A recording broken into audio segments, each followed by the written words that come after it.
we now cross back to my colleague Mfundo Mabalane.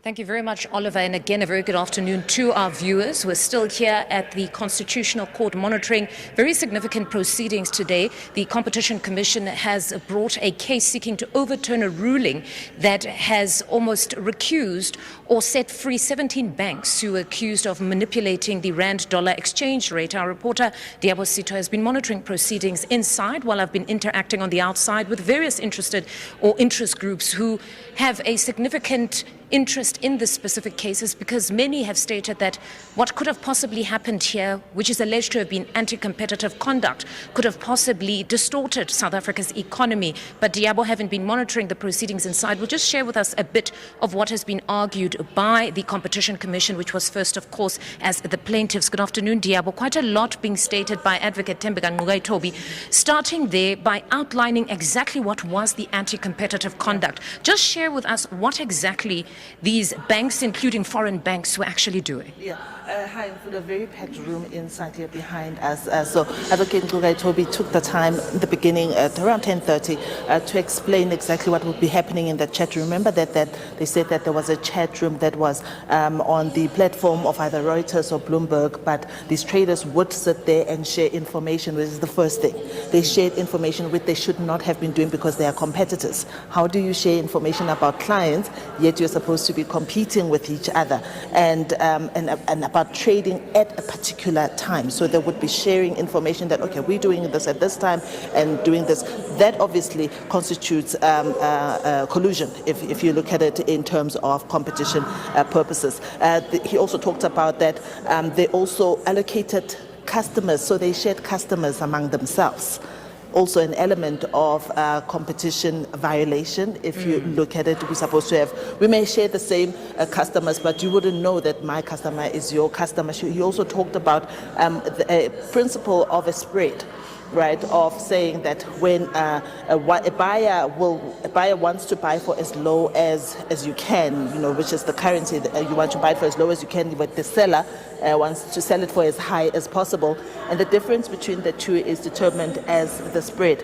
And then they would share information about that spread and collude on that point. He also talked about the benchmark exchange rate normally used by international investors, like your pension funds and so on. And he said that they would, exchange information about that. At the crux of that is that they were sharing information they should not have been sharing with each other.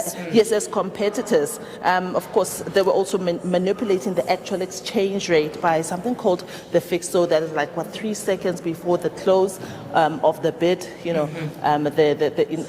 the numbers would be a certain point, but all of them would know. Remember, they are all on, call it a WhatsApp group.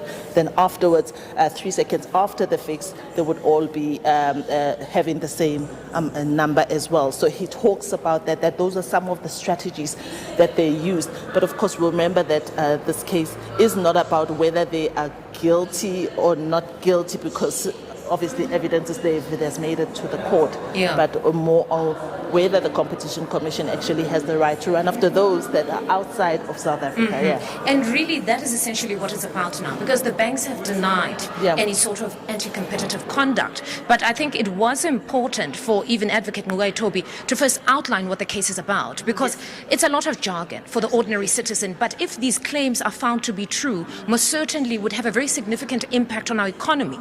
Now, when we touch on that element of jurisdiction, a bit earlier on when speaking to the Competition Commission, really they've belabored the point on numerous occasions that here all they wanted was for the 17 banks to file affidavits at least responding to the claims. That has not happened, and through that very technicality around jurisdiction, they've not been able to at least answer to the claims. As you state, that they haven't been found guilty of anything at this point, but most certainly because of the technicality that has brought us here is to whether foreign banks who perhaps are involved in conduct that may impact local economies can actually be held accountable by a South African institution.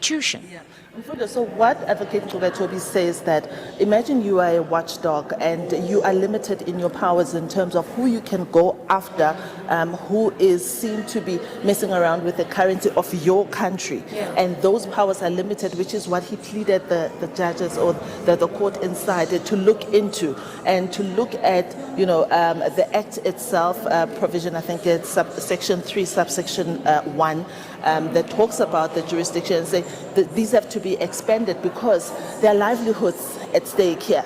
The Competition Commission has the right and has the need to know what is happening on behalf of South Africans. He also mentioned the impact that would have had during that period of 2007 to 2013 about the increase in the cost of living, the imports and exports, because you know that some of the things that we import, we buy sometimes in dollar denomination. And he also mentioned that could it have been done in the favor of the dollar as a currency itself, thereby weakening the rand from around 8 rand to around 13 rand is what the numbers that are going about. But like you say, most of them saying that they are not. In fact, some of those who say that they are not in contravention of the law or they did not do anything wrong, Nedbank, First Rand, also known as RMB, as well as Standard Chartered, and I did mention Nedbank, Standard Chartered, yes, and Standard Bank as well in South Africa. So we're still inside currently. Lerato Zigalala, senior counsel, she's not a senior counsel, but she's Lerato Zigalala. She's with Bowman and Gilfillians, and she is on behalf of the Competition Tribunal, Competition Commission, also making an appeal on that issue of jurisdiction. I know that the SABC is currently taking that live for viewers who may not be able to know what's happening. All right, Diabo, we'll leave it there for now. That's SABC News economics reporter Diabo Sieto just talking to us about the proceedings that are still currently underway. Of course, you can catch those online. Very significant case as stated.